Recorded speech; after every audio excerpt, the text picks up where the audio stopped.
Yeah, we just took the first step yesterday, and I wasn't too pleased with the way we practiced, but that's to be expected. I think we're just trying to get back into things, and but we're doing some scouting on the opposition a little bit. Utah Valley, of course, we know from when we played them, and of course Wisconsin from last year. Albany's the one we were having some trouble finding some stuff on, but by the time Friday comes, I think we'll be pretty well prepared. Were you flat yesterday, or what was it that displeased you? Yeah, I think so. Just a little flat, just going through the motions a little bit. I think that, maybe it's not because we're not used to practicing Mondays, typically our day off, but it's okay.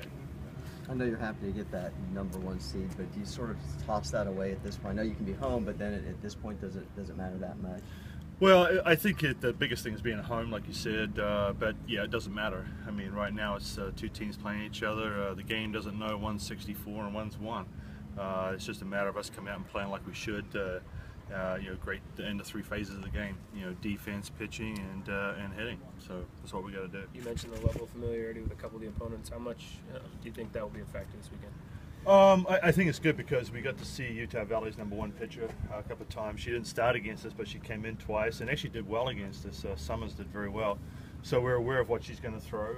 And then Wisconsin's pitchers, we saw Dara, one of their best pitchers last year, and we've got some tape on the other one, Paige Stewart. So we're, right now we're just building what we're going to do in practice, with myself and Coach Roberts out there, and we're trying to simulate what they're going to do to us. Can you speak to your level of readiness, preparation? How ready you feel like the team is to make a run, and maybe contrast it with past years? That's a great question, and I think there's only one way to find out, and that's to get out there and get it done. That's the only thing you can do. Sometimes you think you're well prepared, you get out there and something happens and you're not.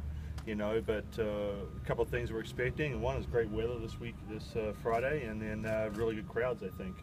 So that's got to be in our favor. I think that we've been working on doing the process all year, and we should just come out and follow our game plan. Level of health, level of focus, things like that, you think play in your favor? Yeah, I think everyone's feeling pretty healthy. There's always a little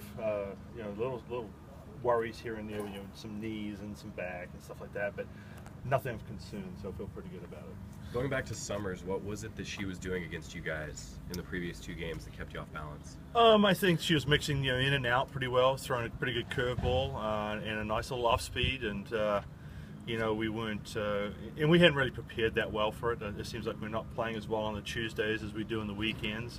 Bit of a letdown from Pac-12, but they will get our full attention this weekend, and hopefully we'll come out and play well.